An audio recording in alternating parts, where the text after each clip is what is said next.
Good morning everyone. ये video थोड़ा सा लंबा खिंच सकता है, वो इसलिए क्योंकि मैं क्वालिटी के साथ कॉम्प्रोमाइज़ नहीं कर सकती। ठीक है, सो प्लेटो से हम शुरुआत करते हैं। प्लेटो ने 2 बुक्स लिखी हैं। पहली बुक जो उसने लिखी है वो है द रिपब्लिक। ये बुक उसने तब लिखी है जब वो यंग था। इस बुक में उसने रूल ऑफ फिलोसोफर्स के बारे में बताया है कि जब फिलोसोफर्स रूल करते हैं तो कैसा होता है। यहाँ ओवरऑल जस्टिस के बारे में बात की है उसने द रिपब्लिक बुक में। सेकेंड बुक जो प्लेटो की है वो है द लॉज। द लॉज नाम की जो किताब है उसे मैच्योर प्लेटो ने लिखी है, यानी कि प्लेटो जब बड़ा हो गया तब उसने लिखी है ये बुक। इस बुक में उसने रूल ऑफ लॉ के बारे में बताया है।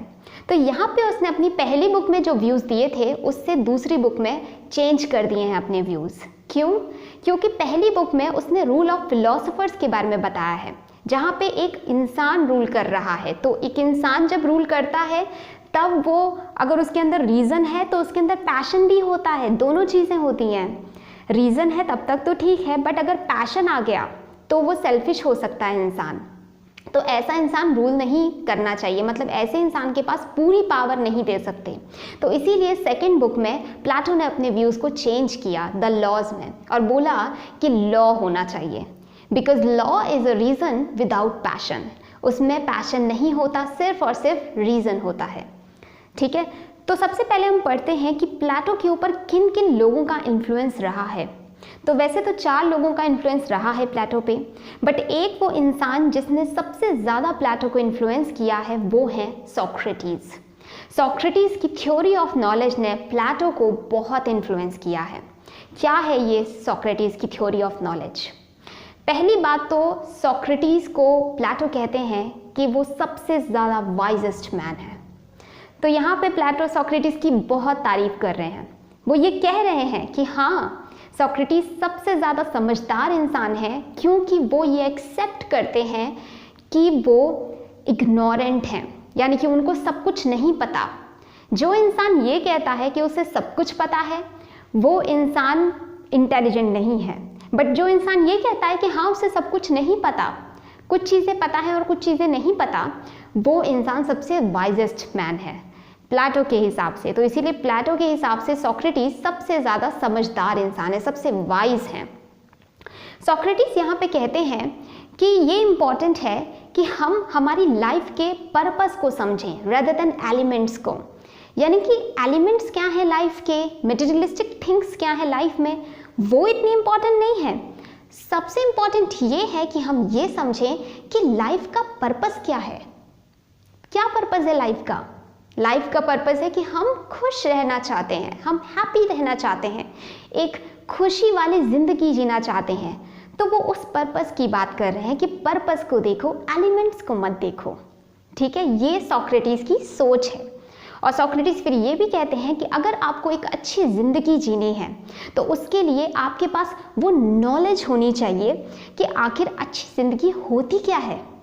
अगर आपके पास वो नॉलेज ही नहीं है तो आप अच्छी ज़िंदगी नहीं जी सकते। तो नॉलेज होना ज़रूरी है कि अच्छी ज़िंदगी क्या होती है। तो वो नॉलेज कहाँ होती है? क्योंकि नॉलेज हमें चाहिए अच्छी ज़िंदगी जीने के लिए, तो नॉलेज मिलेगी कहाँ? तो नॉलेज सोक्रेटिस कहते हैं कि आत्मा में होती है, यानी कि जो हमारी सोल है उसके अंदर है नॉलेज। और वो जो आत्मा के अंदर नॉलेज है, सोल के अंदर नॉलेज है, वो हमको कैसे मिलेगी? जब हम डायलेक्टिक्स करते हैं, यानी कि अपने आप से काउंटर आर्ग्यूमेंट्स करते हैं, क्वेश्चनिंग करते हैं, डायलॉग्स करते हैं, तब हमको वो एक्चुअल में नॉलेज मिलेगी। तो ये सोक्रेटिस का था। सोक्रेटिस कहते हैं कि जब तक हम खुद के साथ डायलेक्टिक्स नहीं करेंगे, क्वेश्चनिंग नहीं करेंगे, तब तक हमें वो ट्रू नॉलेज नहीं मिलेगी। तो इसी वजह से वो ये कहते हैं सभी टीचर्स को वहाँ पे एथेंस में कि देखो, अगर तुम चाहते हो कि जो बच्चे हैं वो आगे बढ़ें तो उनको सिखाओ कि क्वेश्चनिंग कैसे करें। ठीक है, क्वेश्चनिंग करना सिखाओ उन्हें, डायलेक्टिक्स का मेथड सिखाओ।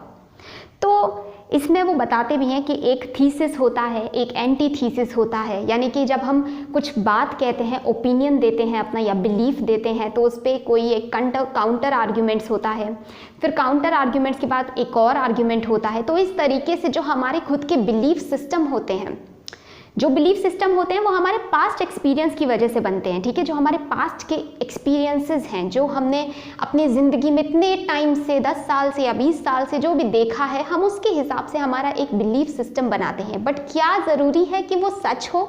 नहीं, ऐसा ज़रूरी नहीं है कि वो सच हो। तो इसी वजह से उस बिलीफ सिस्टम में जब हम डायलेक्टिक्स करते हैं तो वो जो कम सच होता है, जो कम ट्रुथ होता है, वो चला जाता है पीछे, और जो अधिक सच्चा होता है, जो ज़्यादा ट्रुथफुल होता है, वो आगे बढ़ता है, ठीक है। इस तरीके से जो हमारे खुद के ओपिनियंस होते हैं, बिलीव्स होते हैं, वो फिल्टर डाउन हो जाते हैं और हमें ट्रू नॉलेज मिल जाती है। तो इसी के बारे में सोक्रेटिस कहते हैं। अब क्योंकि वो इतनी बड़ी बात कह रहे हैं और वो ये बोल रहे हैं कि स्टूडेंट्स को हमें डायलेक्टिक्स के मेथड में लगाना चाहिए, जो एथेंस के बाकी लोग होते हैं वो इस चीज़ को बिल्कुल भी अच्छा नहीं मानते। क्योंकि ऑब्वियस सी बात है, जब आप सामने वाले को, बच्चों को बता रहे हो कि क्वेश्चनिंग करो, पूछो, तो वहाँ पे क्वेश्चनिंग करके उनको सच पता लग जाएगा कि उनके साथ क्या हो रहा है।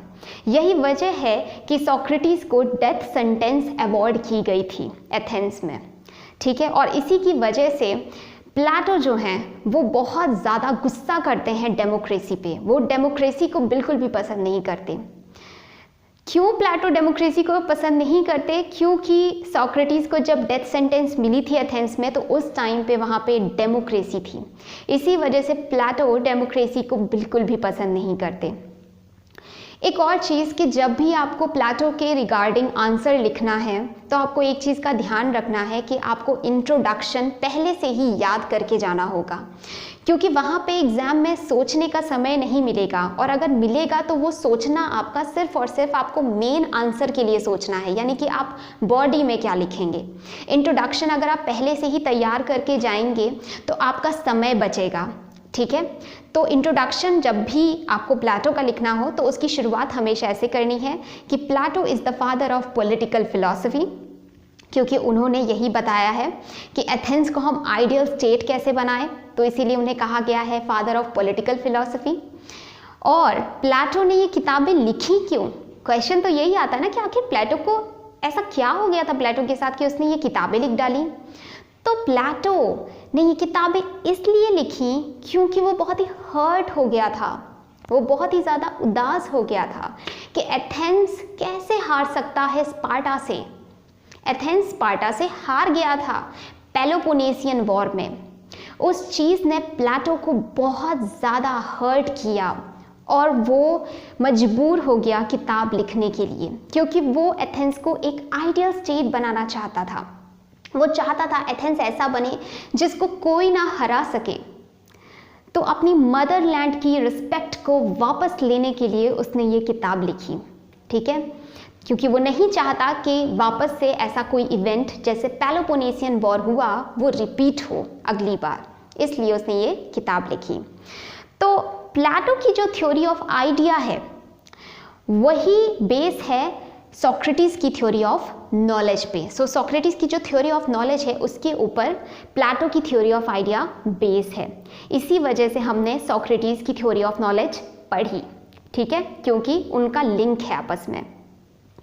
प्लेटो ये भी कहते हैं कि बेस्ट स्टेट वो स्टेट होता है जहाँ पे वो इंसान रूल करता है जो सबसे ज़्यादा नॉलेजेबल है, जिसके पास सबसे ज़्यादा नॉलेज है, वो ही रूल कर सकता है किसी भी स्टेट को, ठीक है। और सोक्रेटिस जब ये कहते हैं कि नॉलेज इज़ वर्च्यू, तो वहाँ पे हमें लिंक पता चल रहा है कि जो प्लेटो हैं और सोक्रेटिस हैं उनके बीच में आपस में लिंक है, ठीक है।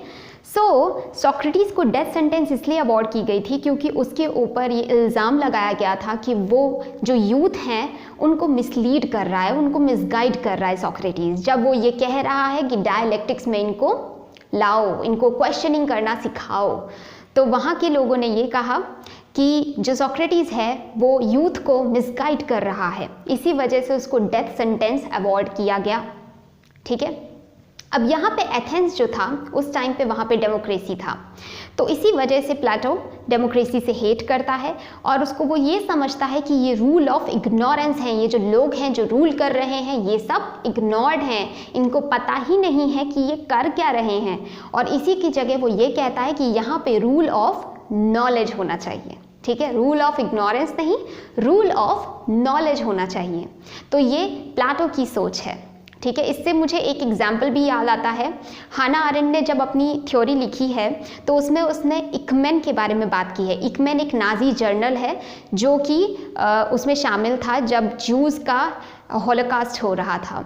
तो उसमें इकमेन के बारे में भी उसने यही बोला था हाना ने कि इकमेन कोई मॉन्स्टर नहीं है या साइकोपैथ नहीं है, वो एक सिंपल इंसानी है, लेकिन वो एक ऐसा इंसान है जो क्वेश्चन नहीं कर रहा कि वो जो कर रहा है वो सही है या गलत है, वो डायलेक्टिक्स नहीं कर रहा, वो बस कर रहा है, वो बस ऑर्डर्स को मान रहा है, ठीक है। क्योंकि उससे पूछा गया कि आप ऐसा कर रहे हो, आपने इतना हॉलोकास्ट किया, कि आपको लगता है कि आपने गलत किया? तो उसने कहा कि मुझे कोई भी हेट्रेड नहीं था ज्यूज़ के अगेंस्ट, मैंने जो किया वो बस मैं ऑर्डर को फॉलो कर रहा था। तो अगेन वही चीज़ आ गई, सोक्रेटिस यहाँ पे क्वेश्चनिंग करना सिखा रहे थे। वो कह रहे थे क्वेश्चन पूछो, सिर्फ मानो मत, ऑर्डर्स मत मानो, पूछो भी क्या सही है क्या गलत है, ठीक है। सो इसका उससे थोड़ा सा लिंक है। अब नेक्स्ट हम पढ़ते हैं प्लेटो के स्कूल ऑफ थॉट को, कि प्लेटो का स्कूल ऑफ थॉट क्या है। तो देखो, प्लेटो ज़्यादा प्रायोरिटी सोसाइटी को देते हैं, यानी कि सोसाइटी ज़्यादा इम्पॉर्टेंट है, हमसे पहले सोसाइटी इम्पॉर्टेंट है, ठीक है, हम बाद में आते हैं, यानी कि सेल्फ जो है, इंडिविजुअल जो है वो बाद में आएंगे, पहले सोसाइटी आएगी। और प्लेटो जो है वो मैटर से ज़्यादा आइडियाज़ या वैल्यूज़ को इम्पोर्टेंस देते हैं, वो वैल्यूज़ को ज़्यादा महत्व देते हैं, ठीक है। नेक्स्ट हम पढ़ेंगे अब थ्योरी ऑफ आइडिया के बारे में, ये पहली थ्योरी है। तो थ्योरी ऑफ आइडिया में आप देखोगे कि एक लिंकेज है थ्योरी ऑफ आइडिया और थ्योरी ऑफ फिलोसोफर किंग में, जो फिलोसोफर किंग की थ्योरी दी है प्लेटो ने। तो एथेंस को प्लेटो एक आइडियल स्टेट बनाना चाहता था, एक ऐसा स्टेट जहाँ पे लोग एक खुशनुमा ज़िंदगी जी रहे हैं, एक अच्छी ज़िंदगी खुशी से, ठीक है। सो अगर वो चाहता है कि ऐसा आइडियल स्टेट बने तो उसके लिए पहले तो एक आइडिया आना चाहिए ना, कि हाँ आइडियल स्टेट होना चाहिए, उसका आइडिया भी तो आना चाहिए। तो आइडिया किसको आएगा? आइडिया उसको आएगा जो मैन ऑफ रीज़न होगा प्लेटो के हिसाब से, ठीक है। प्लेटो यहाँ पे ये कहते हैं कि वो जो आइडिया आना है कि आइडियल स्टेट होना चाहिए, वो उसी को ही आएगा जो मैन ऑफ रीज़न होगा, ठीक है। और वो मैन ऑफ रीज़न कौन होता है? जिसके अंदर नॉलेज होती है, ठीक है। क्योंकि फिलोसोफर किंग ही अकेला एक ऐसा इंसान है जिसके अंदर रीज़न कूट कूट के भरा हुआ है, ठीक है, रीज़न बहुत ज़्यादा है उसके अंदर, तो वही आइडियल स्टेट को बना सकता है। सो आइडियल स्टेट कौन बना सकता है? फिलोसोफर किंग, ठीक है। क्योंकि फिलोसोफर किंग के ही अंदर वो रीज़न है, वो नॉलेज है जो उसको वो आइडिया प्रोवाइड कर रही है कि हाँ एक आइडियल स्टेट होना चाहिए। तो फिलोसोफर किंग ही बना सकता है एक आइडियल स्टेट को। सो यहाँ पे उसके अंदर इन्फ्लुएंस किसका हमें दिख रहा है? ऑफ कोर्स सोक्रेटिस का, क्योंकि सोक्रेटिस ने भी यही कहा है, नॉलेज इज वर्च्यू, ओके। अब यहाँ पे एक स्टेटमेंट है जो कि प्लेटो ने दिया है, जिसका नाम है reality is the shadow of idea. Reality is the shadow of idea क्या है?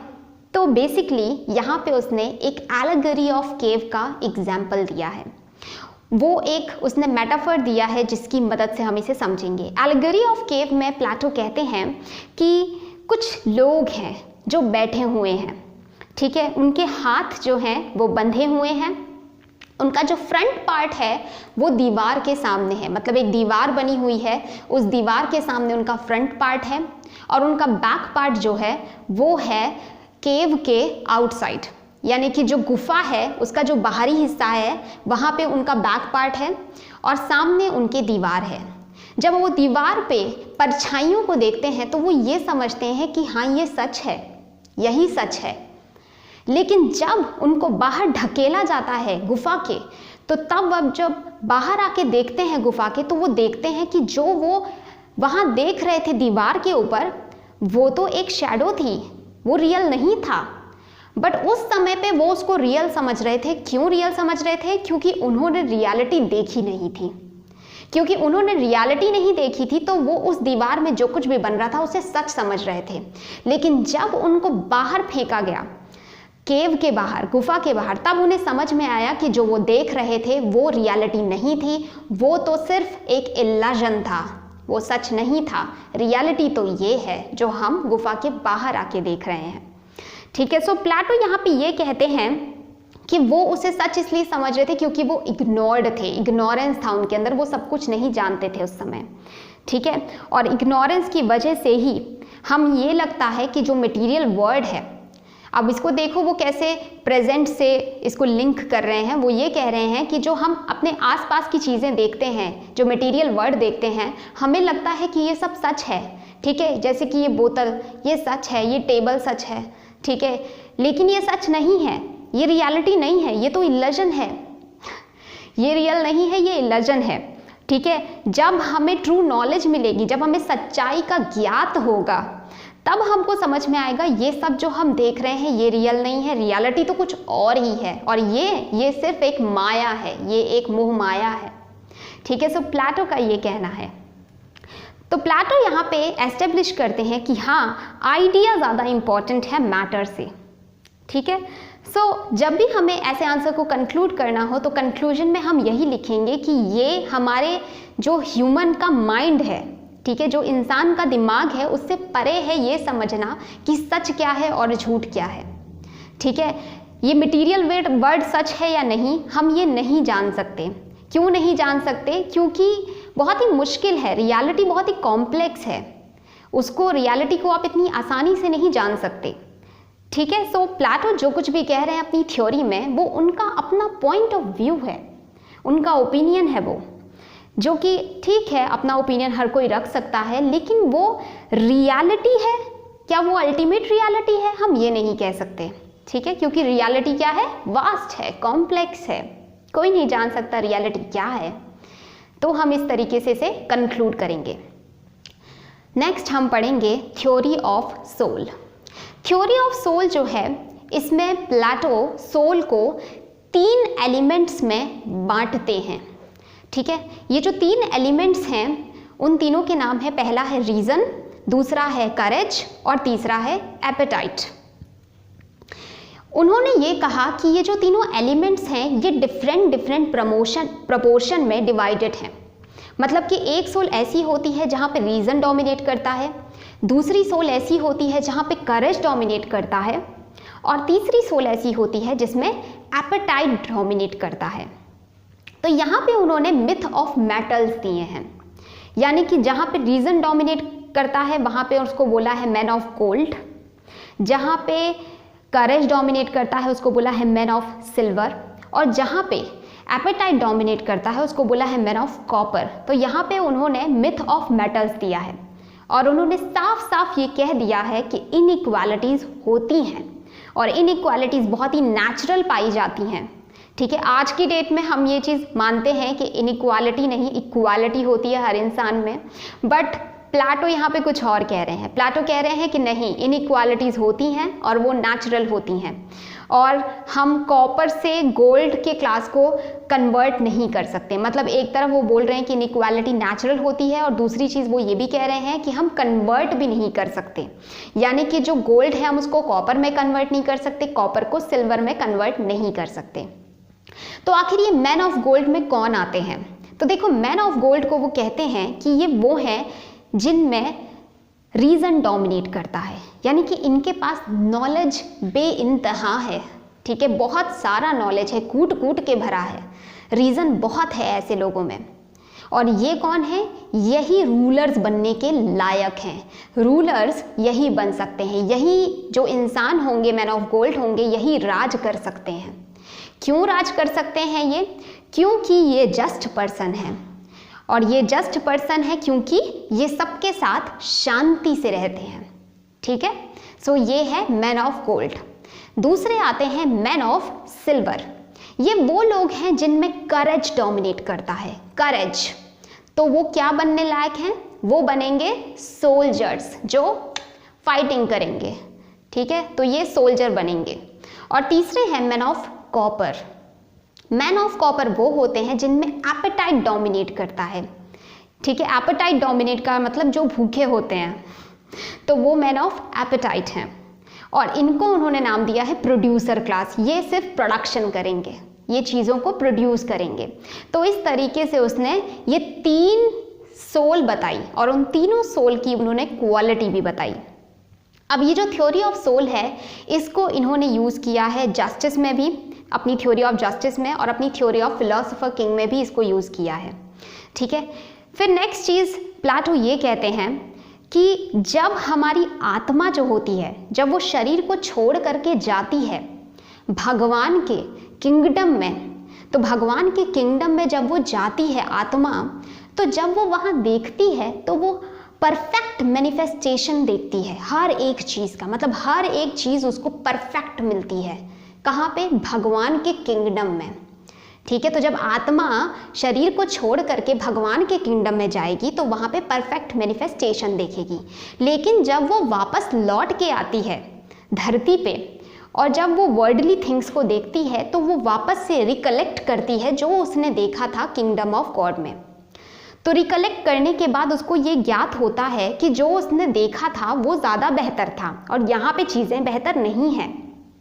ठीक है, सो ऐसे जो लोग होते हैं जो ज़्यादा रिकलेक्ट कर पाते हैं वो मैन ऑफ रीज़न होते हैं। ठीक है, जो ज़्यादा रिकलेक्ट नहीं कर पाते हैं वो मैन ऑफ एपेटाइट होते हैं, और जो मीडियम रिकलेक्ट करते हैं वो मैन ऑफ सिल्वर होते हैं। तो इस तरीके से वो अपनी बात को जस्टिफाई कर रहे हैं कि हाँ जो मैं कह रहा हूँ ना वही सच है। ठीक है, क्योंकि यहाँ पे सारे स्कॉलर्स अपनी बात को जस्टिफाई करने के लिए नए नए तर्क देते हैं, तो यहाँ पे वो भी अपना तर्क दे रहे हैं। तो वो ये कहते हैं कि ऐसे जो मैन ऑफ रीज़न होते हैं जिन्होंने गॉड के किंगडम में देखा है ये सब, वो रिकलेक्ट भी कर पा रहे हैं बेहतर तरीके से, वही इंसान बनने लायक है रूल ऑफ फिलोसोफर, वही फिलोसोफर किंग बनने लायक है। ठीक है, सो ये ख़त्म होती है हमारी थ्योरी ऑफ सोल। नेक्स्ट आता है theory of justice. Theory of justice में उन्होंने क्या बताया है, तो उनकी जो किताब है, जो पहली किताब हमने अभी पढ़ी, द रिपब्लिक, द रिपब्लिक में जो पूरा कंसर्न है यंग प्लेटो का, वो पूरा का पूरा कंसर्न किस चीज़ के ऊपर है? जस्टिस के ऊपर है। वो जस्टिस के बारे में ही बात कर रहे हैं। ठीक है, सो वो एथेंस को आइडिया ऑफ जस्टिस पे बनाना चाहते थे, एक ऐसा स्टेट जो कि जहाँ पे जस्टिस हो। ठीक है, सो प्लेटो यहाँ पे उस जस्टिस को डिफाइन करने के लिए, जस्टिफाई करने के लिए अपने आप के साथ डायलेक्टिक्स करते हैं, और वो डायलेक्टिक्स 4 लोगों के साथ करते हैं। पहला डायलेक्टिक वो करते हैं सिफिलिस के साथ। ये जो सिफिलिस है ये एक बूढ़ा आदमी है, ओल्ड मैन है। ठीक है, सिफिलिस कहता है कि जस्टिस का मतलब होता है जब हम अपनी ड्यूटी करते हैं, यानी कि मैं अपनी ड्यूटी कर रहा हूँ तो वो क्या है? वो जस्टिस है। जस्टिस का मतलब ये भी होता है कि हम हमारे ड्यूज़ को पे करें, यानी कि अगर हमारा कुछ उधार बाकी रह गया है तो हम उसको पे करें, तो वो भी जस्टिस होता है। तो यहाँ पे प्लेटो जो हैं वो उनको काउंटर आर्ग्यूमेंट करके कहते हैं कि भाई जस्टिस ड्यूटी होता है, ये चीज़ मैं एक्सेप्ट करता हूँ, डेफिनेटली आप सही हो, लेकिन क्या जस्टिस पेइंग ड्यूज भी होता है, यानी कि उधार वापस करना है, ये भी क्या जस्टिस है? इस चीज़ को क्वेश्चन मार्क लगाते हैं प्लेटो, और वो ये कहते हैं कि देखो क्या ये सच बात है, क्या ये सही होगा कि हम उस इंसान को वेपन वापस करें जो कि पागल हो गया है? यानी कि उस स्टेट को, जिस स्टेट ने वेपन्स बनाए हैं, ठीक है, हमने उससे वेपन्स लिए, लेकिन अब वो स्टेट ठीक हाल में नहीं है, ठीक है, पागल हो गया है, तो क्या हमको उसको वापस कर देना चाहिए वेपन? तो ये चीज़ प्लेटो कहते हैं, ठीक है, कि हम उस स्थिति में उसको वेपन नहीं दे सकते। ठीक है, तो जस्टिस का मतलब ये नहीं होता है। इस तरीके से वो काउंटर आर्ग्यूमेंट करते हैं। सेकंड स्टेटमेंट आता है पॉल मार्कस का। पॉल मार्कस जो हैं वो सिफिलिस के बेटे हैं और वो अपने फादर को बेसिकली जस्टिफाई करने की कोशिश कर रहे हैं। तो वो ये कहते हैं कि ड्यूज़ का मतलब ये नहीं होता, मतलब अगर आप ड्यूज़ चुका रहे हो तो उसका मतलब ये नहीं है कि आप मतलब ऐसा करोगे जैसा प्लेटो कह रहा है। वो कहने लगा कि इसका मतलब ये होता है कि जो तुम्हारे साथ अच्छा है उसके साथ अच्छा बर्ताव करना, और जो तुम्हारे साथ बुरा है उसके साथ बुरा बर्ताव करना। ठीक है, यानी कि good to friend and bad to enemy, enemy के साथ बुरा और गुड फ्रेंड के साथ। तो प्लेटो यहाँ पे कहते हैं कि देखो जस्टिस जो होता है ना वो इक्वल होता है सबके लिए। जस्टिस किसी को हार्म नहीं कर सकता, किसी को भी हार्म नहीं कर सकता। और साथ ही साथ प्लेटो ये भी कहता है कि तुमको कैसे पता कि तुम्हारा दोस्त कौन है और दुश्मन कौन है। ये तो इजी नहीं है डिटरमाइन करना कि दोस्त कौन है दुश्मन कौन है। कई बार दुश्मन भी मीठी आवाज़ से बात कर लेते हैं। सो ये हुआ सेकेंड। थर्ड जो है वो है थ्रैसीमैकस। थ्रैसीमैकस एक सोफिस्ट है, ठीक है, और वो ये कहते हैं कि जस्टिस जो होता है वो इंटरेस्ट होता है स्ट्रॉन्ग का, यानी कि जो स्ट्रॉन्ग है उसी के हक में है जस्टिस। जिसको वो प्रूफ करने के लिए भी कहते हैं कि जो रूलिंग क्लास होती है, ठीक है, जो लॉज बनाती है वो लॉज खुद अपने ही हित में बनाती है, यानी अपने इंटरेस्ट के लिए बनाती है। अब देखा जाए तो थ्रैसीमैकस यहाँ जो कुछ भी कह रहा है वो काफ़ी रियलिस्ट व्यू है, ठीक है, रियलिस्ट व्यू है, जिसको प्लेटो, ऑब्वियसली प्लेटो के लिए बहुत डिफ़िकल्ट है इसको काउंटर आर्ग्यूमेंट कहना, क्योंकि प्लेटो भी ये बात जानते हैं कि वो जो कह रहे हैं, यानी कि थ्रैसीमैकस जो कुछ भी कह रहे हैं वो सच कह रहे हैं। लेकिन फिर भी प्लेटो यहाँ पे कहते हैं कि देखो स्टेट के जो लॉज होते हैं वो सभी के इंटरेस्ट में होते हैं, ठीक है, सिटीजन्स के इंटरेस्ट में होते हैं, ऐसा नहीं है कि रूलिंग क्लास के ही इंटरेस्ट में होते हैं। और वो ये भी एग्जाम्पल देता है फिर कि सोक्रेटिस को पता था कि वो सही है, फिर भी उन्होंने एक्सेप्ट किया जो भी उनको डेथ सेंटेंस अवॉर्ड किया गया। क्यों उन्होंने उसको एक्सेप्ट किया? तो सोक्रेटिस ने इसलिए उसे एक्सेप्ट किया क्योंकि उनको लगा कि यही जस्टिस है, ठीक है। सो इसमें प्लेटो इसका एग्जाम्पल देते हैं। फिर फोर्थ नंबर पे आते हैं ग्लॉकन। ग्लॉकन जो है वो भी एक सोफिस्ट है, ठीक है। ग्लॉकन ये कहते हैं कि जस्टिस जो होता है वो इंटरेस्ट होता है वीक का, यानी कि जो वीक इंसान है जस्टिस उसका इंटरेस्ट होता है, क्योंकि जो स्टेट है वो पावरफुल होता है और वीक जो है वो ऐसे नहीं रह पाता। तो वीक लोग साथ में मिलकर के आते हैं और स्टेट को क्रिएट करते हैं। तो स्टेट क्या है? स्टेट है एक एग्रीमेंट, एक कॉन्ट्रैक्ट स्ट्रॉन्ग और वीक के बीच में। तो यहाँ प्लेटो कहते हैं कि देखो भाई, स्टेट पहली बात तो कॉन्ट्रैक्ट नहीं होता, स्टेट नेचुरल होता है, ठीक है। और जस्टिस जो है सिर्फ और सिर्फ इंटरेस्ट के लिए नहीं होता, सॉरी वीक के लिए नहीं होता, जस्टिस सबके लिए होता है। Justice is for everyone, justice सभी के लिए है, ठीक है। यहाँ पे थ्रैसीमैकस का जो हमने अभी थर्ड पॉइंट में पढ़ा, उसमें कंक्लूजन में एक चीज़ याद रखना कि थ्रैसीमैकस जो बता रहा है कि justice is the interest of strong, वो यहाँ पे ये कह रहा है कि व्हाट इज, मतलब क्या होता है, जबकि प्लेटो जो बता रहा है वो बता रहा है कि क्या होना चाहिए, ठीक है। सो ये इन दोनों के बीच में डिफरेंस है। अब हम ये पढ़ते हैं कि प्लेटो का खुद का व्यू क्या है जस्टिस को लेकर के। प्लेटो क्या समझता है जस्टिस के बारे में? तो प्लेटो यहाँ पे ये कहता है कि state is individual writ large. State क्या है? स्टेट एक इंडिविजुअल रिट लार्ज है। इसका मतलब ये है कि स्टेट रॉक या ओक में से बाहर नहीं निकला है, स्टेट इंसान के दिमाग में से बाहर निकला है। यानी कि जैसे जनता होगी वैसा ही स्टेट होगा। अगर जनता ऑर्थोडॉक्स होगी तो स्टेट भी ऑर्थोडॉक्स होगा, जनता भ्रष्ट होगी, करप्टेड होगी तो स्टेट भी करप्ट होगा, ठीक है। तो ये कौन कह रहे हैं? प्लेटो कह रहे हैं। इसका एग्जाम्पल हम आपको दे सकते हैं, जैसे कि आप सऊदी अरेबिया को देखिए। सऊदी अरेबिया में अगर आप देखें तो वहाँ की जो सोसाइटी है वो बहुत ही कंजर्वेटिव है, और यही रीज़न है कि वहाँ का जो स्टेट है, जो हेड है, वो भी कंजर्वेटिव है, जो लॉज बनते हैं वो भी कंजर्वेटिव बनते हैं, ठीक है। जबकि जो डेमोक्रेटिक सोसाइटीज़ हैं वहाँ के लॉज डेमोक्रेटिक होते हैं। क्यों? क्योंकि सोसाइटी डेमोक्रेटिक है, ठीक है। सो यही वो बताना चाह रहे हैं प्लेटो कि स्टेट जैसा होगा, स्टेट कैसा होगा? जैसी उसकी जनता होगी। जनता अगर करप्ट होगी तो स्टेट करप्ट होगा, जनता अच्छी होगी, जस्टिस लविंग होगी तो स्टेट भी जस्टिस लविंग होगा। तो स्टेट क्या है? State is individual writ large, यानी कि स्टेट मैग्नीफाइड वर्जन है इंडिविजुअल का, ठीक है। अगर आपको स्टेट के बारे में जानना है तो उनके लोगों को जानो, लोगों को जान गए तो स्टेट के बारे में अपने आप पता लग जाएगा कि स्टेट कैसा है, ठीक है। सो अगर स्टेट एक कैपिटल लेटर है तो स्मॉल लेटर जो है वो है लोग, जो वहाँ इंडिविजुअल्स रहते हैं। अब प्लेटो के हिसाब से justice at the level of state में है कैसा, मतलब जस्टिस कैसा है? तो यहाँ पे उन्होंने थ्योरी ऑफ सोल में 3 क्लासेस दी थी, ठीक है, man of reason, man of courage and man of appetite. यहाँ पे वो एक प्रिंसिपल देते हैं जिसका नाम है फंक्शनल स्पेशलाइजेशन। फंक्शनल स्पेशलाइजेशन का मतलब होता है कि हर एक इंसान अपनी इंटेलेक्चुअल के हिसाब से काम कर रहा है, ठीक है, अपना टास्क जो वो कर रहा है वो अपने नेचुरल एप्टीट्यूड के हिसाब से कर रहा है। और इस तरीके से जब सारे इंसान काम करेंगे तो वो क्या गेन करेंगे, एक्सीलेंस गेन करेंगे, ठीक है, वो और ज़्यादा अपने काम में उभरते जाएंगे, अच्छे होते जाएंगे।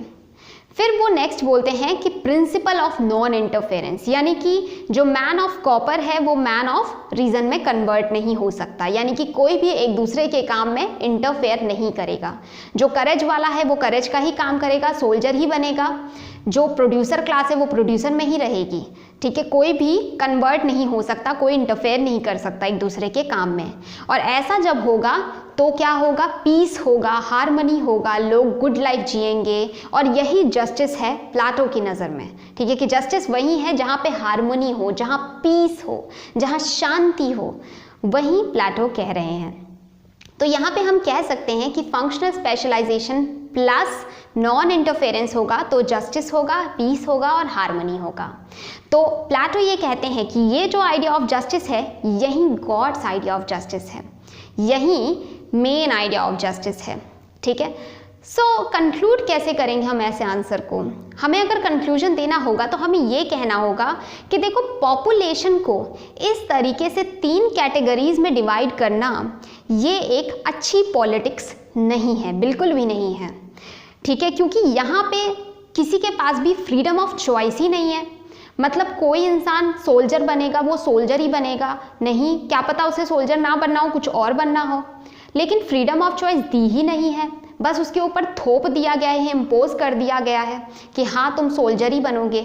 तो ये चीज़ ठीक नहीं है, it's not a good politics कि पॉपुलेशन को इस तरीके से डिवाइड करना और नेचुरल इनइक्वालिटीज़ बताना कि हाँ इनइक्वालिटी तो नेचुरल होती है। प्रिंसिपल्स जो गवर्निंग के होते हैं इंडिविजुअल के लिए, ठीक है, और स्टेट के, वो एक दूसरे से अलग नहीं होते। ये चीज़ प्लाटो ने कही है अपने थ्योरी में। State is individual writ large, साफ साफ बोला है कि स्टेट जैसा है वैसे ही इंडिविजुअल है, इंडिविजुअल जैसे होंगे वैसा ही स्टेट होगा। तो यानी स्टेट और इंडिविजुअल में कोई फ़र्क नहीं है, जो ये शो कर रहा है कि एथिक्स और पॉलिटिक्स में कंटिन्यूटी है, यानी कि एथिक्स और पॉलिटिक्स एक दूसरे से अलग नहीं है, ठीक है, प्लाटो के हिसाब से दोनों साथ चल रहे हैं। अब हम प्लाटो की थ्योरी ऑफ एजुकेशन पढ़ेंगे। तो थ्योरी ऑफ एजुकेशन की ज़रूरत प्लाटो को क्यों पड़ी? वो इसलिए पड़ी क्योंकि अगर उसको ये देखना है कि सोल की क्वालिटी क्या है, उसको कैसे पता चलेगा कि सोल में रीज़न डोमिनेट कर रहा है या करेज डोमिनेट कर रहा है या फिर एपेटाइट डोमिनेट कर रहा है? तो उन तीनों को एनालाइज करने के लिए उसने थ्योरी ऑफ एजुकेशन का सहारा लिया।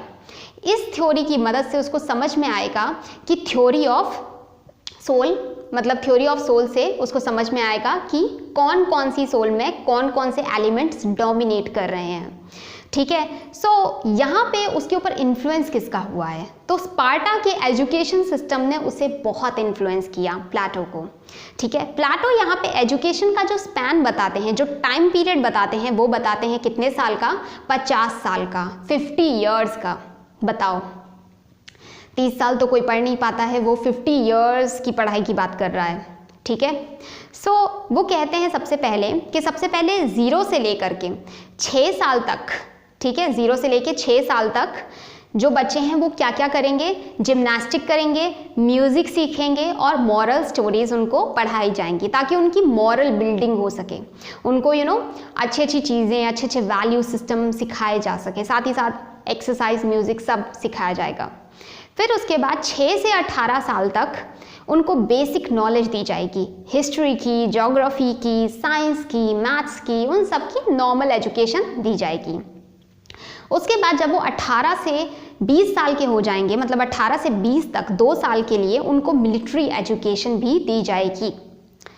तो ये पूरा 20 साल तक का हो गया। अब 20 साल के बाद पहला स्क्रीनिंग टेस्ट होगा। इस स्क्रीनिंग टेस्ट में ये देखा जाएगा कि कौन एलिजिबल हैं आगे जाने के लिए और कौन एलिजिबल नहीं है आगे जाने के लिए। जो लोग यहाँ पे फेल हो जाते हैं वो लोग कॉपर क्लास को ज्वाइन करेंगे, ठीक है, कॉपर क्लास को ज्वाइन करेंगे, और जो लोग पास हो जाएंगे वो बढ़ेंगे आगे। तो अब आगे जो बढ़ेंगे वो 20 से 30 साल तक यानी कि 10 सालों के लिए क्या करेंगे, हायर एजुकेशन लेंगे, ठीक है, हायर एजुकेशन उनको मिलेगी। और उसके बाद आएगा सेकेंड स्क्रीनिंग टेस्ट। इस स्क्रीनिंग टेस्ट में जो होगी, ये स्क्रीनिंग टेस्ट वो एज ऑफ 30 पे होगी, यानी कि जब वो 30 साल के हो गए हैं। 30 साल के जब वो हो गए हैं और उनकी स्क्रीनिंग टेस्ट हुई है, और इसमें जो लोग भी फेल होते हैं वो सब सोल्जर क्लास को ज्वाइन करेंगे, ठीक है, क्योंकि वो फेल हो गए हैं, सोल्जर क्लास को ज्वाइन करेंगे, और जो लोग पास हो जाएंगे वो लोग आगे बढ़ेंगे और वो फर्दर एजुकेशन लेंगे। सो 30 से लेकर के 35 तक वो डायलैक्टिक्स का मेथड सीखेंगे कि कैसे हमें डायलॉग करना चाहिए, क्वेश्चनिंग कैसे करनी चाहिए, और 35 से लेकर के 50 साल तक वो उसका प्रैक्टिकल अप्रोच अपनाएंगे, यानी कि एक्सपीरियंस गेन करेंगे 15 साल तक। और जब वो 50 साल के हो जाएंगे तब वो एलिजिबल हो जाएंगे, क्वालिफाई हो जाएंगे फिलोसोफर किंग बनने के लिए, ठीक है। सो 50 ईयर्स में, at the age of 50 years the person is qualified to be a philosopher king. अब रूसो यहाँ पे बहुत ज़्यादा तारीफ कर रहे हैं, ठीक है, प्लेटो के इस थ्योरी ऑफ एजुकेशन की। रूसो कहते हैं कि ये जो द रिपब्लिक है ये बहुत ही बढ़िया किताब है, किसके ऊपर, एजुकेशन के ऊपर, एजुकेशन की फील्ड के ऊपर, बहुत ही अच्छी बुक है ये, ठीक है। सो यहाँ पे प्लेटो एक स्टेटमेंट देते हैं, वो ये कहते हैं कि those states are best governed where rulers are reluctant to govern rather than eager to govern. यानी कि वो स्टेट सबसे बेहतर स्टेट्स होते हैं जहाँ पे रूलर जो होते हैं वो मना करते हैं कि मुझे गवर्न नहीं करना भाई, मुझे गवर्न नहीं करना, वो ज़्यादा बेहतर स्टेट होते हैं। लेकिन वो स्टेट बेहतर नहीं होते जहाँ पे वो कहते हैं रूलर कि हाँ मुझे गवर्न करना है, मुझे गवर्न करना है, वो स्टेट बेहतर नहीं होते, ठीक है। सो यहाँ पे प्लेटो ऐसा बोल रहा है, जबकि देखा जाए तो वो ह्यूमन की साइकोलॉजी के अगेंस्ट जा रहा है, क्योंकि ह्यूमन की साइकोलॉजी के हिसाब से जो हम करना चाहते हैं वो तो करने का मौका देना चाहिए, थोड़ी ना मना करना चाहिए कि तुम ये करना चाहते हो तो तुम्हें करने को नहीं मिलेगा, जो नहीं करना चाहता उसको करने को मिलेगा, ठीक है। सो यहाँ पे हम ये कह सकते हैं ह्यूमन साइकोलॉजी से वो अगेंस्ट जा रहा है, ऐसा थोड़ी ना करना चाहिए, है ना। सो फिलोसोफर्स के बारे में वो ये कहता है, बेसिकली उसने ये स्टेटमेंट इसलिए दिया क्योंकि वो ये कह रहा है कि फिलोसोफर्स जो होते हैं उनके अंदर जो होता है वो लव होता है नॉलेज के लिए, यानी कि वो नॉलेज के लिए ही हंग्री होते हैं, वो पावर के लिए हंग्री नहीं होते, उनको पावर के लिए कोई लस्ट नहीं है, ठीक है। They are always knowledge hungry.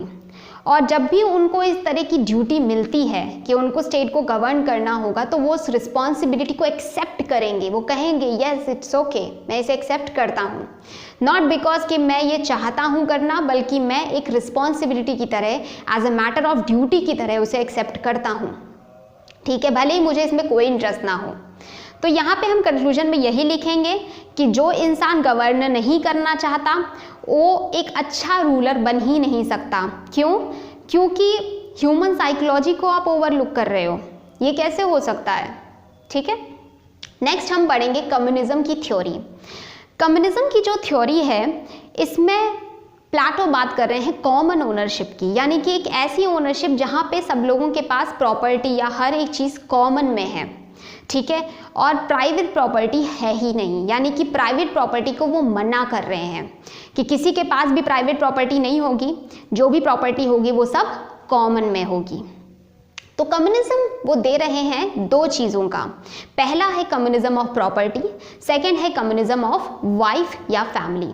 Communism of property में वो बता रहे हैं कि ये जो प्रॉपर्टी है ये सिर्फ और सिर्फ गार्जियन क्लास के लिए है, यानी कि रूलर और सोल्जर क्लास के लिए है बस।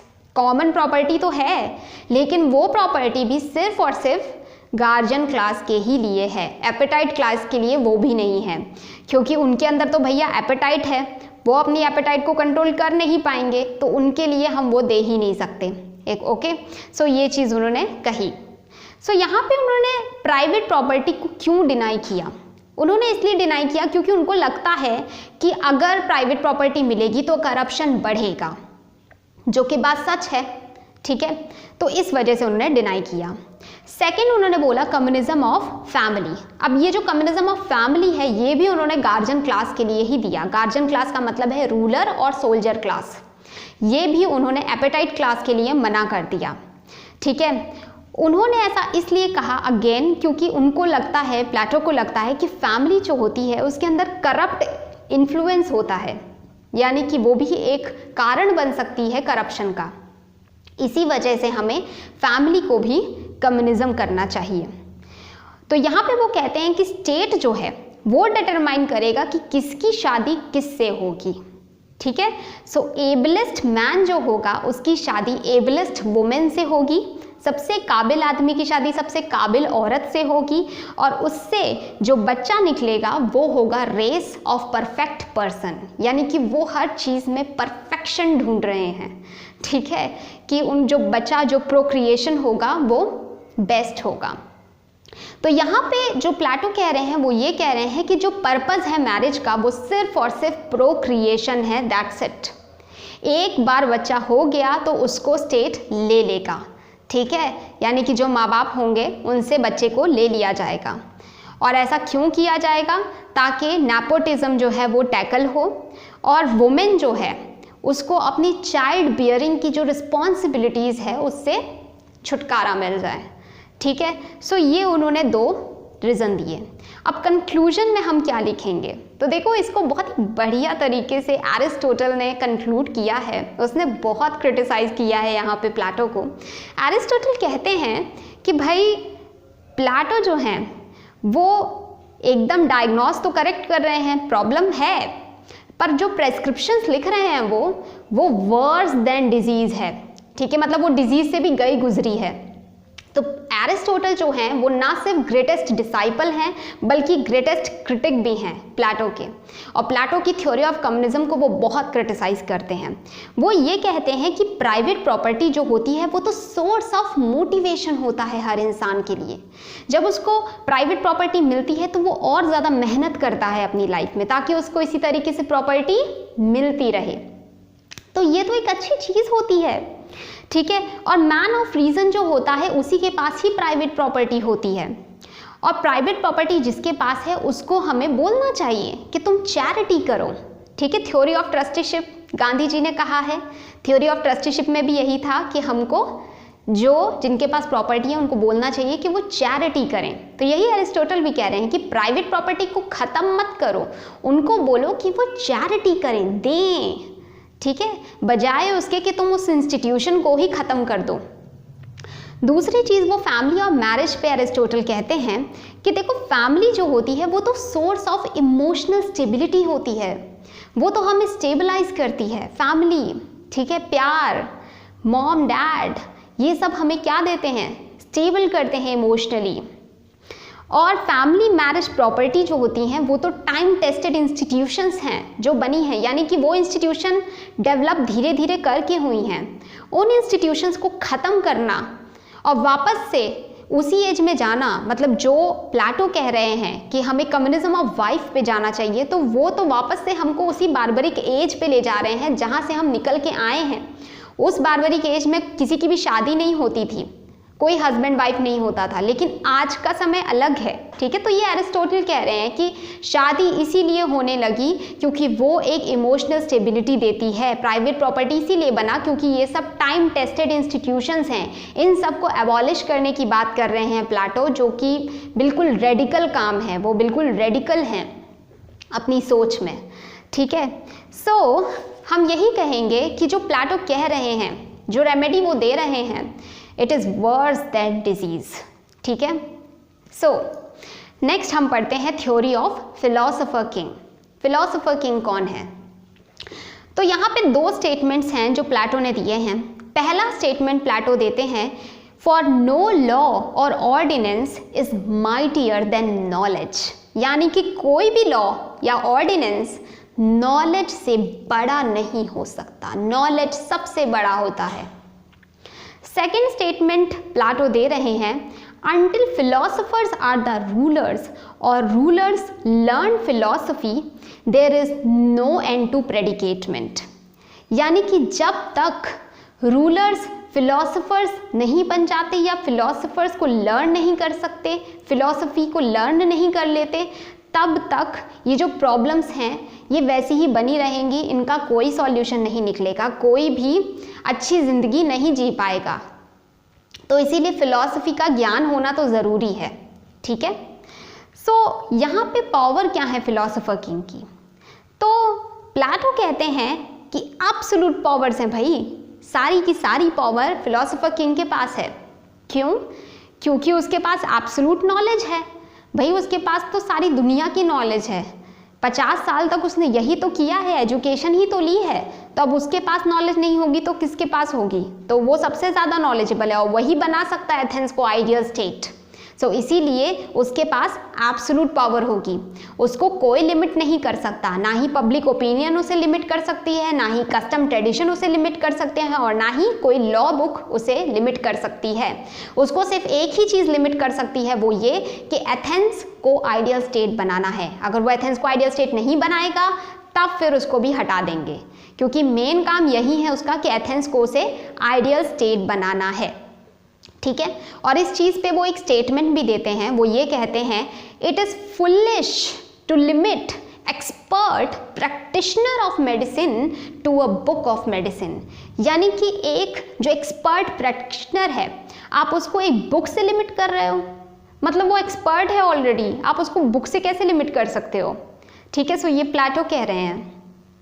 सो कंक्लूजन हम यहाँ पे यही देंगे कि एरिस्टोटल कहते हैं रूल ऑफ लॉ, ठीक है। मतलब जो थ्योरी ऑफ फिलोसोफर किंग प्लेटो ने दी है उस चीज़ को एरिस्टोटल क्रिटिसाइज करते हैं और वो ये कहते हैं कि जो प्लेटो बता रहे हैं अगर हम उसको प्रैक्टिकल फॉर्म में इम्प्लीमेंट करेंगे तो वो डिक्टेटरशिप निकलेगा या टायरनी निकलेगा, वो रूल ऑफ फिलोसोफर किंग नहीं बनेगा और ना ही कोई आइडियल स्टेट बनेगा, वो एक डिक्टेटरशिप बनेगा और वो एक टायरनी होगी, ठीक है। यानी कि वो बहुत ही बुरी होगी, प्रैक्टिकल एक्सपीरियंस उसका अच्छा बिल्कुल नहीं होगा।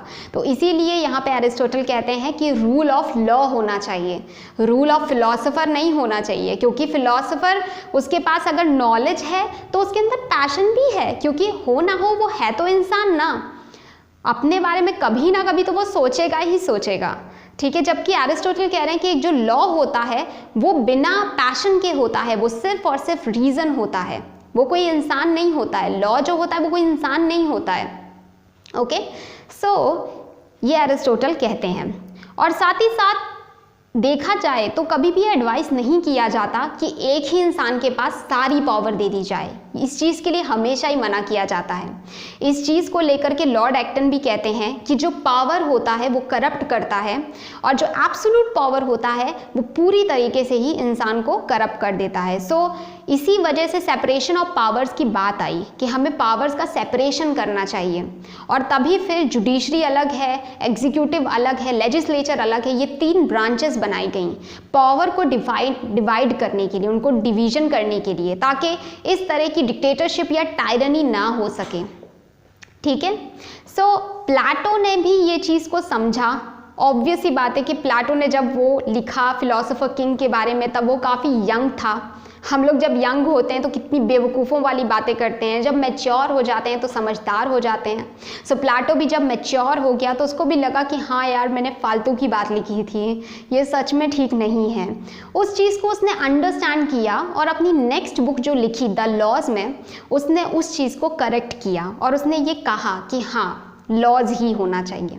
इसीलिए कई बार ये भी कहा जाता है कि एरिस्टोटल का जो आइडियल स्टेट है वो प्लेटो का सेकंड बेस्ट आइडियल स्टेट है, क्योंकि फर्स्ट बेस्ट आइडियल स्टेट तो प्लेटो का क्या था, फिलोसोफर किंग, लेकिन जो सेकंड बेस्ट आइडियल स्टेट है प्लेटो का वो है रूल ऑफ लॉ, जो कि एरिस्टोटल का सबसे पहला आइडियल स्टेट है, ठीक है।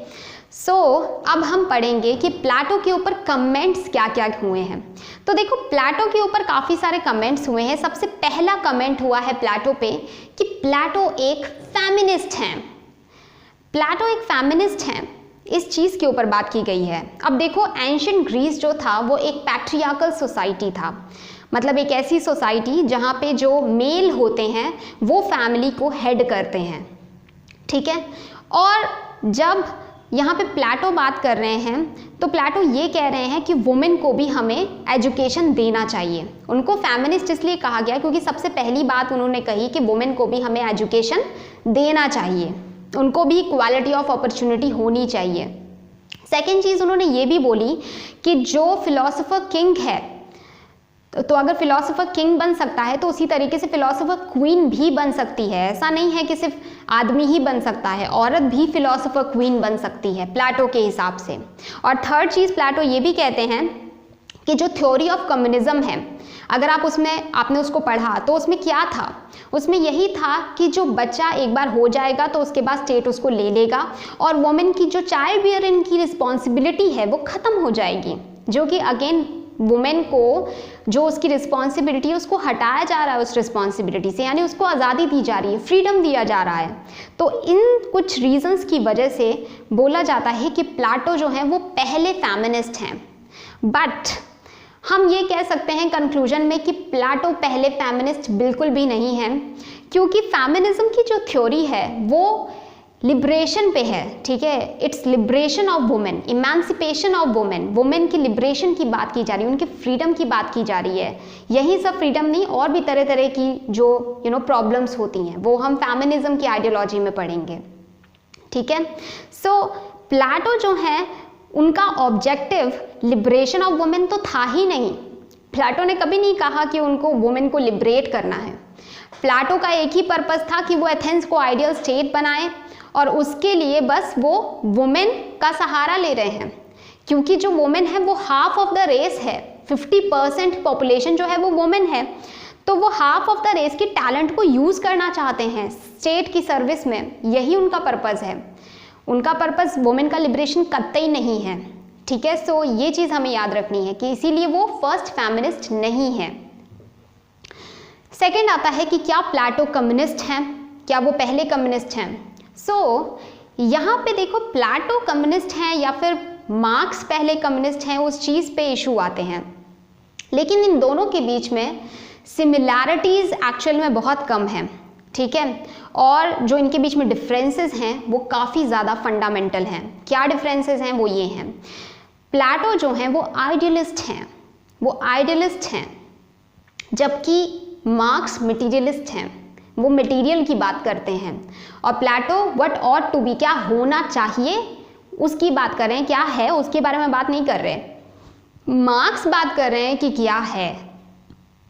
दूसरी चीज़ कि प्लेटो स्टेट को बोलते हैं कि स्टेट जो है वो वर्च्यू है, वो नेचुरल है, जबकि मार्क्स स्टेट को क्रिटिसाइज कर रहे हैं। वो कहते हैं स्टेट इंस्ट्रूमेंट है एक्सप्लॉयटेशन का, स्टेट जो है वो गलत है, स्टेट अच्छा नहीं होता।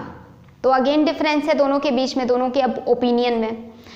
तीसरा डिफरेंस ये है कि यहाँ पे प्लेटो कहते हैं कि आइडियल स्टेट जो है वो हम एस्टेब्लिश कर सकते हैं कम्युनिज्म के थ्रू, ठीक है, यानी communism of family and property करेंगे तो हम आइडियल स्टेट को बना सकेंगे। जबकि मार्क्स तो स्टेट बनाना ही नहीं चाहते, वो स्टेटलेस और क्लासलेस सोसाइटी बनाना चाहते हैं, जहाँ कोई स्टेट ना हो, जहाँ कोई क्लास ना हो, ठीक है, क्योंकि वो स्टेट को पसंद नहीं करते। नेक्स्ट डिफरेंस है कि प्लेटो ने क्लास को डिवाइड किया on the basis of quality of soul, ठीक है। सोल की जैसे जैसे क्वालिटी है, कोई रीजन क्लास का है, कोई कॉपर का है, कोई सिल्वर है, कोई गोल्ड है, तो ये उन्होंने डिफाइन किया, डिवाइड किया। जबकि मार्क्स यहाँ पे जब क्लासेस को डिवाइड करते हैं तो वो इकोनॉमिक के बेस में करते हैं, यानी कि वो जिसके पास सब कुछ है और एक वो जिसके पास कुछ भी नहीं है, यानी कि हैव्स एंड हैव नॉट्स, ठीक है। ये किसका है, ये है मार्क्स का। नेक्स्ट आता है कि प्लेटो यहाँ पे क्लास की हार्मोनी की बात कर रहे हैं कि हमें क्लास में हार्मोनी रखनी चाहिए, जबकि मार्क्स जो हैं वो कहते हैं कि क्लास में कभी भी हार्मोनी नहीं होती, उनके बीच में हमेशा कन्फ्लिक्ट रहती है, ठीक है। हैव और हैव नॉट्स के बीच में हमेशा कन्फ्लिक्ट रहती है, हार्मोनी नहीं रहती। क्लास हार्मोनी के बारे में एक तो प्लेटो भी कह रहे हैं और गांधी जी भी इस चीज़ में बिलीव करते थे कि क्लास में हार्मोनी होनी चाहिए, क्लास में हार्मोनी होती है, ठीक है, बट मार्क्स इससे अपोजिट हैं। नेक्स्ट है कि प्लेटो यहाँ पे मेंटल रेवोल्यूशन की बात कर रहे हैं, यानी कि एजुकेशन के थ्रू रेवोल्यूशन आ रहा है, जबकि मार्क्स के केस में जो रेवोल्यूशन है वो वॉयलेंट है, यानी कि मुक्का मुक्की है, ठीक है, वॉयलेंट रेवोल्यूशन है, लड़ाई झगड़ा है। प्लेटो का नेक्स्ट ये है कि प्लेटो इंटेलेक्चुअल क्लास को रूलिंग क्लास बनाना चाहते हैं, यानी कि जो रूलिंग क्लास है वो बहुत ही ज़्यादा नॉलेजेबल है, इंटेलेक्चुअल है, जबकि मार्क्स जो हैं वो तो इंटेलेक्चुअल क्लास की क्रिटिक हैं, उसे क्रिटिसाइज करते हैं कि इंटेलेक्चुअल क्लास जो है वो झूठ मूठ का बातें बनाती है, जस्टिफाई करती है कि हाँ स्टेट जो है क्यों करे एक्सप्लॉयटेशन, ठीक है, तो वो इंटेलेक्चुअल क्लास उनके हिसाब से है। वो चीज़ हम मार्क्स में पढ़ेंगे अच्छे से, ठीक है। नेक्स्ट हम पढ़ते हैं कि प्लेटो एज फर्स्ट फासिस्ट। तो प्लेटो पहले फासिस्ट क्यों हैं? तो देखो, ये जो स्टेटमेंट है ये कार्ल पॉपर ने दिया है कि प्लेटो पहले फासिस्ट हैं। वो ये कहते हैं कि प्लेटो का जो पॉलिटिकल प्रोग्राम है, ठीक है, वो far from being morally superior है to fascism, it is actually identical to fascism, यानी कि वो फासिज्म से अलग है ही नहीं, वो फासिज्म ही है। जो प्लेटो बोल रहे हैं ना वो सब कुछ फासिज्म है। अब इसको वो जस्टिफाई करते हैं, और खासकर कि बहुत सारे वेस्टर्न के पॉलिटिकल स्कॉलर्स जो हैं वो फासिस्ट की जो थ्योरी है उसका जब वो बेस ढूंढने के लिए पास्ट में गए, हिस्ट्री उन्होंने देखी, तो उन्होंने ये पाया कि प्लेटो की थ्योरी में सबसे ज़्यादा फासिस्ट के रूट्स मिले हैं, उनको फासिस्ट की जड़ें मिली हैं। तो उन्होंने क्या किया इसमें, अपने जस्टिफिकेशन में क्या क्या अपने व्यूज़ दिए। उन्होंने ये कहा कि सिमिलैरिटी देखो, यहाँ प्लेटो कहते हैं कि इंडिविजुअल्स के पास कोई फ्रीडम ऑफ चॉइस नहीं है, ठीक है, मतलब वो चाहें तो अपना प्रोफेशन चूज़ नहीं कर सकते, उनका प्रोफेशन ऑलरेडी डिसाइडेड है, एजुकेशन तय करेगा कि उनका प्रोफेशन क्या होगा, सोल्जर कौन बनेगा, रूलर कौन बनेगा, प्रोड्यूस कौन करेगा। तो यहाँ लोगों के पास तो कोई चॉइस है ही नहीं। ये बिल्कुल वैसा ही है जैसा फासिज्म में होता है, फासिज्म में भी लोगों के पास कोई चॉइस नहीं होती है, ठीक है। सेकेंड चीज़, प्लेटो डेमोक्रेसी से बहुत हेट करता था, ठीक है। डेमोक्रेसी से वो हेट क्यों करता था? सोक्रेटिस का इशू हुआ था इसलिए। तो यहाँ पे क्या है, यहाँ पे वो बताते हैं कि जो मुसोलिनी था, यानी कि वर्ल्ड वॉर 2 में जो मुसोलिनी इटली में रूल कर रहा था, वो भी डेमोक्रेसी से बहुत हेट करता था। वो डेमोक्रेसी से हेट करता था, पार्लियामेंट को कहता था कि ये तो लग्जरी होती है हाई क्लास की, ठीक है। तो वो लोग भी डेमोक्रेसी से हेट करते थे, क्रिटिसाइज करते थे डेमोक्रेसी को। थर्ड पॉइंट वो ये कहते हैं कि प्लेटो का जो आइडियल स्टेट है, जो प्लेटो जिस तरीके का आइडियल स्टेट बनाना चाहता है और जो फासिस्ट स्टेट है वो बिल्कुल सेम ही है, कोई डिफरेंस नहीं है, क्योंकि यहाँ पे भी जो स्टेट है वो पूरी तरीके से सिटीजन्स की लाइफ को कंट्रोल कर रहा है।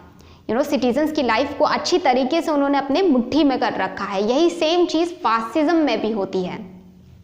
नेक्स्ट उन्होंने बोला कि एजुकेशन की बात करें तो एजुकेशन में सेंसरशिप है, एजुकेशन को वो कंट्रोल कर रहे हैं, फासिज्म में भी ऐसा ही है। फिर नेक्स्ट वो बोल रहे हैं कि फासिस्ट की जो थ्योरी सुपरमैन की है, सुपरमैन वाली थ्योरी, और जो प्लेटो की थ्योरी है फिलोसोफर किंग की, वो दोनों जो है सिमिलर ही है, क्योंकि उन दोनों थ्योरी में जस्टिफाई किया जा रहा है कि जो लीडर्स हैं उनके पास एब्सोल्यूट पावर होनी चाहिए। प्लेटो ने ये साफ साफ बोला है कि यस, एब्सोल्यूट पावर्स होनी चाहिए, क्योंकि जो फिलोसोफर किंग है उसके पास सबसे ज़्यादा नॉलेज है, वो सबसे इंटेलिजेंट है, उसको पता है कि क्या सही है क्या गलत है, क्योंकि वो किंगडम ऑफ गॉड से होकर के आया है, उसने परफेक्ट मैनिफेस्टेशन देखी है चीज़ों की वहाँ पे किंगडम ऑफ गॉड में, तो उसको पता है सही क्या है, ठीक है। तो ये प्लेटो ने जस्टिफाई किया है, तो उन्होंने इसको यही कहा है कि एब्सोल्यूट पावर्स को जस्टिफाई किया है, जो कि अगेन फासिज्म में भी स्टेट के पास भी एब्सोल्यूट पावर्स ही थी, ठीक है। फिर जैसे कि प्लेटो है वैसे ही फासिस्ट लीडर्स ने भी बिलीव किया है कि रेशियल सुपीरियॉरिटी होती है, मतलब कोई एक रेस होती है जो ज़्यादा सुपीरियर होती है, ठीक है। जैसे कि हिटलर जो है वो आर्यन रेस के बारे में बात करते हैं, ठीक है। सो यहाँ पे रेस की सुपीरियॉरिटी, और जो प्लेटो कहते हैं कि नेचुरल इनइक्वालिटीज़ होती हैं, ठीक है। जो कॉपर क्लास है वो अलग होते हैं, सिल्वर क्लास अलग होती है, तो वो दोनों सेम ही हैं, कोई डिफरेंस नहीं है दोनों में, ठीक है। और कार्ल पॉपर ने अपनी बुक में जो open societies and its enemies, ये बुक है open society and its enemies, ये बुक कार्ल पॉपर की है, उसमें उन्होंने कार्ल पॉपर ने प्लेटो को बोला है कि वो पहले फासिस्ट हैं, ठीक है, क्योंकि उनकी थ्योरी बहुत ज़्यादा मिलती जुलती है फासिज्म से। अब यहाँ पे लेविन्सन जो हैं वो प्लेटो को डिफेंड करने की कोशिश कर रहे हैं। वो ये कहते हैं कि जो कार्ल पॉपर कह रहे हैं वो बिल्कुल सही तरीके से मतलब सही नहीं है वो, क्योंकि जो प्लेटो की थ्योरी है और जो फासिज्म है उसमें टाइम और स्पेस का बहुत डिफरेंस है। जैसे प्लेटो की जो थ्योरी है वो तो मतलब कितनी पुरानी थ्योरी है, ठीक है, एंशिएंट मेडिवल टाइम की थ्योरी है, जबकि फासिज्म की थ्योरी तो बिल्कुल अभी की है, जब वर्ल्ड वॉर 2 हुआ है 1939 के आसपास, ठीक है। तो टाइम में डिफरेंस है एक तो, दूसरी चीज़ लोकेशन में भी डिफरेंस है। प्लेटो ने ये जो थ्योरी लिखी है ये एथेंस में लिखी है, ठीक है, और ये जो फासिज्म की थ्योरी है ये कब की है, ये अभी रिसेंट की थ्योरी है, ठीक है, फासिज्म की। यहाँ पे वो कहते हैं कि लोकेशन जो है और जो ये है टाइम है इसमें डिफरेंस है। फासिज्म की थ्योरी इटली की है, जर्मनी की है, तो दोनों डॉक्ट्रिन्स में फ़र्क है। तो यहाँ पे लेविन्सन कहते हैं कि देखो प्लेटो और फासिस्ट जो हैं दोनों में डिफरेंस है। प्लेटो ने कभी नहीं ये कहा कि वॉयलेंस करना चाहिए, प्लेटो वॉयलेंस के खिलाफ था, जबकि फासिज्म जो थे वो तो वॉयलेंस नहीं बिलीव करते थे, वो तो फोर्स करते थे, वो तो कोअर्शन करते थे। वही दूसरी चीज़, प्लेटो का इंटेंशन कभी नहीं था कि वो लोगों को एक्सप्लॉइट करे, ठीक है, वो उनको ज़िंदगी देना चाहता था जहाँ पे सब लोग खुशहाल हों, जहाँ पे ज़िंदगी हो वर्च्यू की, लाइफ ऑफ वर्च्यू, वो प्लेटो देना चाहता था, जबकि फासिज्म में एक्सप्लॉइटेशन था। वही प्लेटो जो है वो रैशनल अगर थे तो फासिज्म में जो थे वो इरैशनल थे।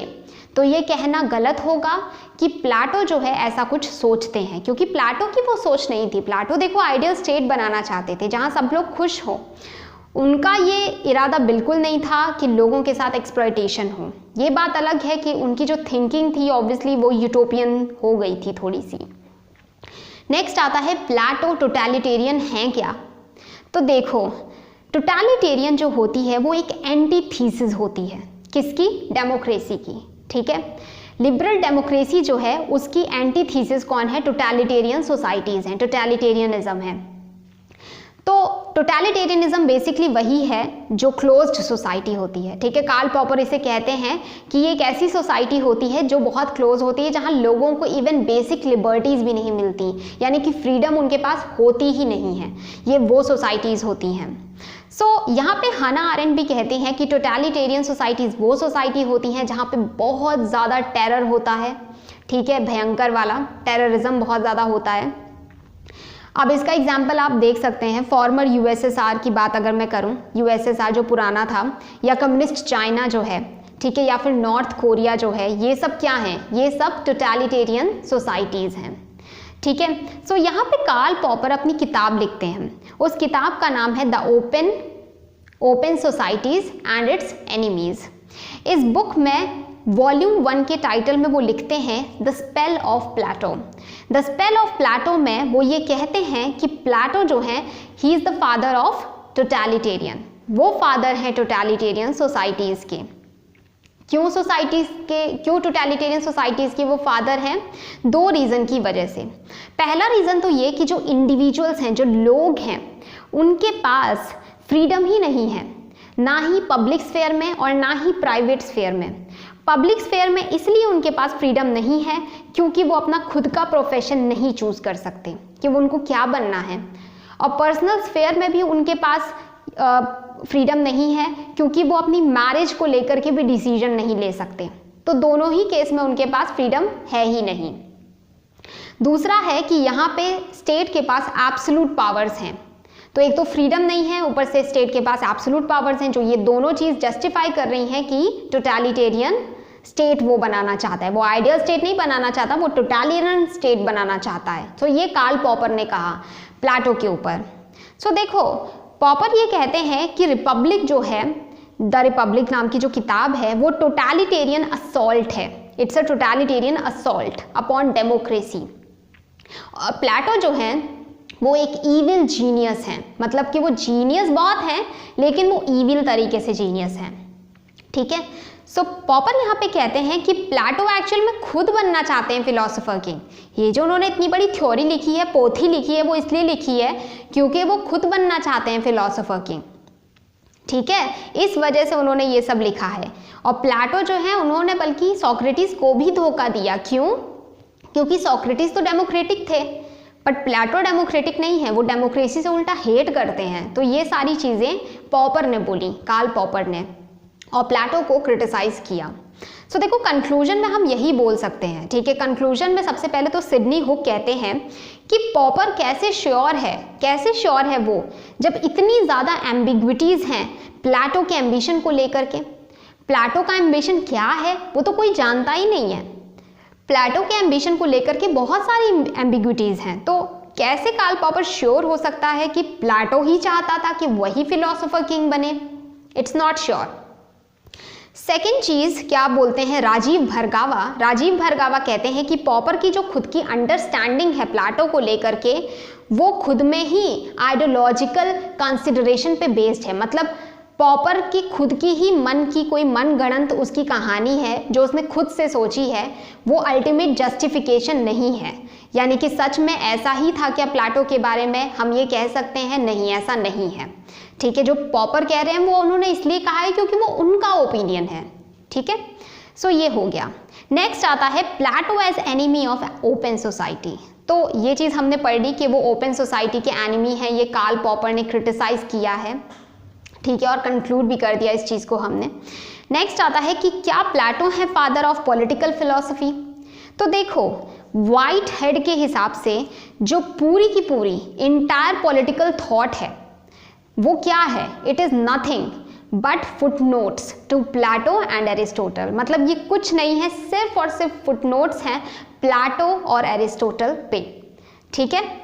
इमर्सन यहाँ पे कहते हैं कि प्लेटो जो है वो फिलॉसफी है और फिलॉसफी जो है वो ही प्लेटो है। यानी कि प्लेटो जो कह रहे हैं वही फिलॉसफी, फिलॉसफी ही प्लेटो। प्लेटो ने एस्टेब्लिश किया कि सबसे ज़्यादा इंपॉर्टेंट ये होता है कि व्हाट शुड बी, मतलब क्या होना चाहिए, रेदर देन व्हाट इज़। जो है वो उसके बारे में बात नहीं करे, वो कह रहे हैं जो होना चाहिए उसके बारे में बात करो, ठीक है। तो यहाँ पे हमने ये सब देखा कि कंटिन्यूटी हुई, ठीक है, पॉलिटिक्स और एथिक्स के बीच में, जो उन्होंने कहा state is individual writ large. उसके बाद पॉपर एक बहुत ही अच्छा स्टेटमेंट कहते हैं प्लेटो की तारीफ में कि one can be either platonic or anti platonic but can never be non platonic, ठीक है। एक इंसान चाहे तो प्लेटोनिक हो सकता है, एंटी प्लेटोनिक भी हो सकता है, बट नॉन प्लेटोनिक बिल्कुल नहीं हो सकता, ठीक है। तो ये उन्होंने कहा। तो इस तरीके से ये ख़त्म होता है और फिर इस तरीके से हमारा पूरा प्लेटो कंप्लीट हो जाता है, ठीक है। प्लेटो की सीरीज़ कंप्लीट होती है। Thank you so much for listening to me. और अगर आपको ये वीडियो पसंद आई हो तो चैनल को सब्सक्राइब कर दीजिएगा। जब आप सब्सक्राइब कर देंगे चैनल को तो उसके बगल में एक बेल आइकन आएगा, उस बेल आइकन पे भी प्रेस कर दीजिएगा ताकि जब भी मेरी नेक्स्ट वीडियो आए तो आपको नोटिफिकेशन चला जाए। वीडियो अच्छी लगी हो तो इस वीडियो को लाइक कर दीजिएगा और नीचे कमेंट भी कर दीजिएगा अगर आपकी कोई और क्वेरी हो, ठीक है। और साथ ही साथ अपने फ्रेंड्स के साथ इस वीडियो को ज़रूर शेयर करिएगा। सो थैंक यू सो मच। हम नेक्स्ट सीरीज़ में मिलेंगे जहाँ पे हम एरिस्टोटल के बारे में पढ़ेंगे। So good luck. एंड हाँ, ये जो नोट्स हैं, ठीक है, मेरे 3 पेज के नोट्स हैं, इन तीनों नोट्स को मैं आपको इंस्टाग्राम में पोस्ट कर दूंगी, तो वहाँ से आप इसे डाउनलोड कर सकते हैं, ठीक है। इंस्टाग्राम पे आप लोग लाइक कर दीजिएगा और ये तीनों डॉक्यूमेंट्स को वहाँ से डाउनलोड कर दीजिएगा। Okay, so thank you so much, bye.